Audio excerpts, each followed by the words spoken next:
Hi guys, welcome back. Thank you so much for being here. So first of all, what we're doing today is underpainting.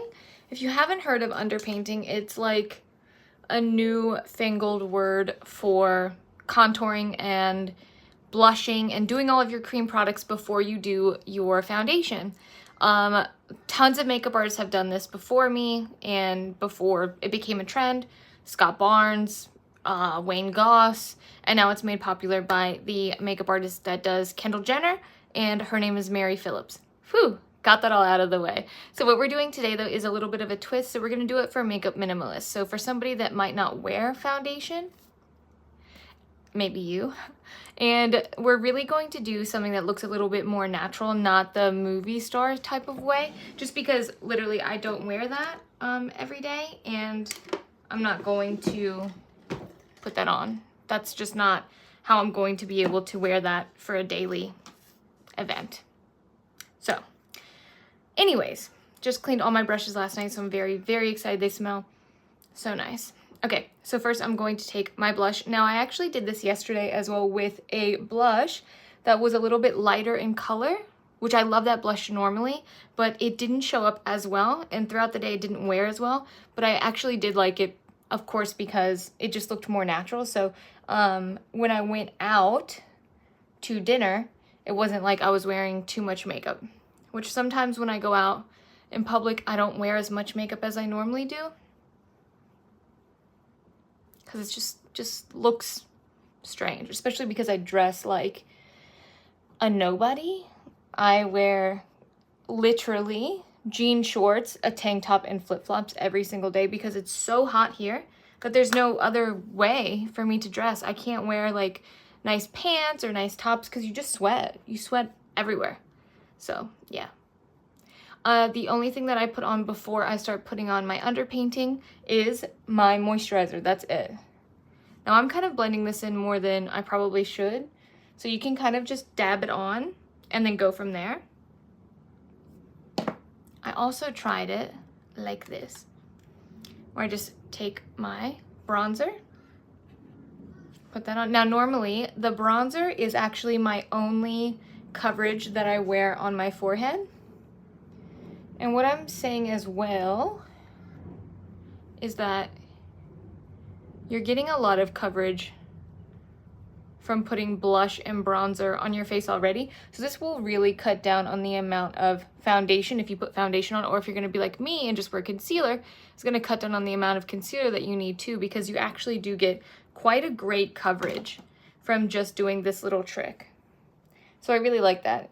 I like the art of not putting something kind of over something else to cover it, if that makes sense. You're just kind of enhancing your features and then spot concealing where you need to. At least how my philosophy is going with the minimalism. If you want full tutorials on like the actual way to underpaint, which is tons of contouring, highlighting, where they actually do like nose contours and everything, go look up one of those beautiful makeup artists that I mentioned before, and you will get an amazing tutorial, no doubt. I love that. When I did this the other day, I'd just come out from being outside all day, and it made my skin look so amazing because I didn't have like anything covering my natural glow, my natural tan. It was so nice. I really enjoyed it. So now that I have tons of coverage here on the outer portion of my face, I'm going to take my concealer, boop, boop, and I'm just going to put it in the areas that I normally would anyways, but I'm also putting it kind of under this contour or under this bronze, just like this. This is nothing crazy. This is not using a lot of product. This is just going to give yourself a really nice kind of overall finish. This is something as well that I did post about this on my TikTok and my Instagram when I kind of tried it for the first time. And what I was mentioning is that this takes like 2 minutes in the morning. because you're just throwing something on and then blending it all out. That's it. I'm using a separate brush for my concealer because I want to make sure that I can get everything blended in nicely. And I'm kind of blending these edges, but you can see I'm not doing anything crazy.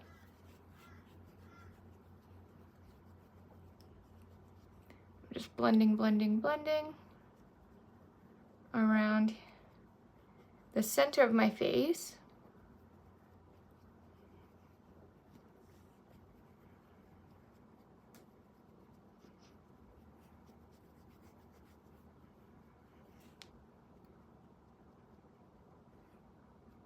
A little bit too much concealer on my eyes, but I always put concealer on my eyes to give me a great base for my eyeshadows. If that ever happens to you, just take your finger and just kind of blend. I always blend through my eyebrow, anything that I put on my eyes. Look at that. I don't ever powder my eyelids either, so if you're using this kind of technique to give yourself a nice evened out color on your eyelid before your eyeshadow, it's great. You don't have to really do anything else. This is always the darkest part of my eye, which is down here, top of my cheekbone, right into the tear duct. Blend everything together. Again.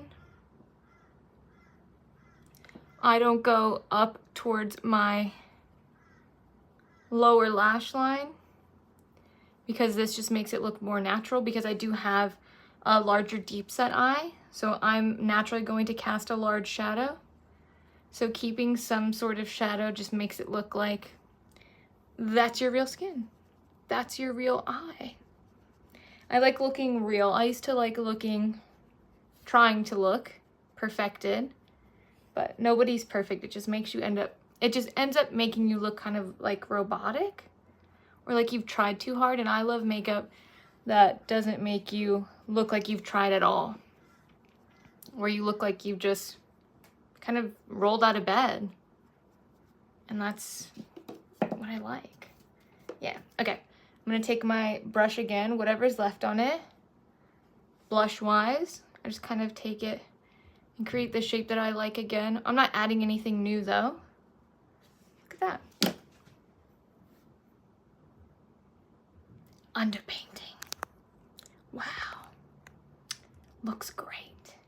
And then you can go in, you can do your eyebrows. You can do your eyes, your lips, everything like that. I have to actually start this new eyebrow pencil today. I'm kind of scared, so I might not do it on camera because it's much bigger than my other eyebrow pencil that I had from Jane Iredale, but I've freaking used it all already, and it was the best eyebrow pencil I've ever had in my life. So now I have this one, and it's big and it's bulky. I just don't have big brows to support something like this. It's the same color too, ash blonde, and I really like the color, but we shall see. We shall see. Like I said, I might not do it right now because I might end up looking crazy. But while I have you here too, what you can do now, this, I seriously think that this is perfect for every day. I think it looks great. I don't necessarily think you need to add anything else, but what I'll do is I'll just take my blush and I'll just pat a little bit on.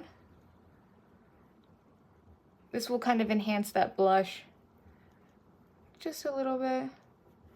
Put a little bit on my eyes.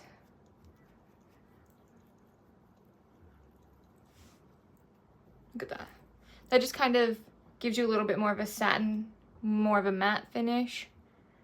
This side gives you more of that glow. Depends on what you like. Both are great. Love them both. But I kind of just press and pat kind of where I would naturally get flushed.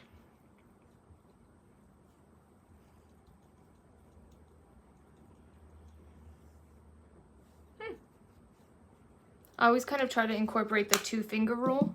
So I try not to put anything before this spot, which is like right under my iris, which should be a golden rule for pretty much everybody based on whatever face shape you might have. So try that next time you're kind of having trouble placing your blush or your bronzer. Yeah. So yeah, how nice is that? Wow. I think it looks really good. I think it's very easy too.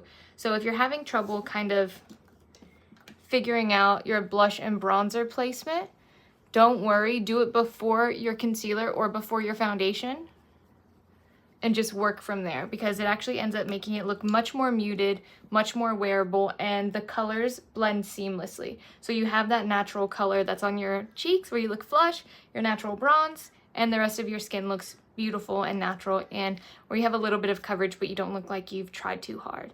If you wear foundation, do the exact same steps, except put your foundation literally on like you would normally and cover everything. And you should hopefully still be able to see something through your foundation. So make sure you put enough blush and bronzer on that you can still see it through. But we're makeup minimalists, so we're gonna do the bare minimum. Yes. I hope you guys enjoyed this. It was a little bit short, but I thought it was really nice and just a cool little tip to share. Enjoy. Bye, guys.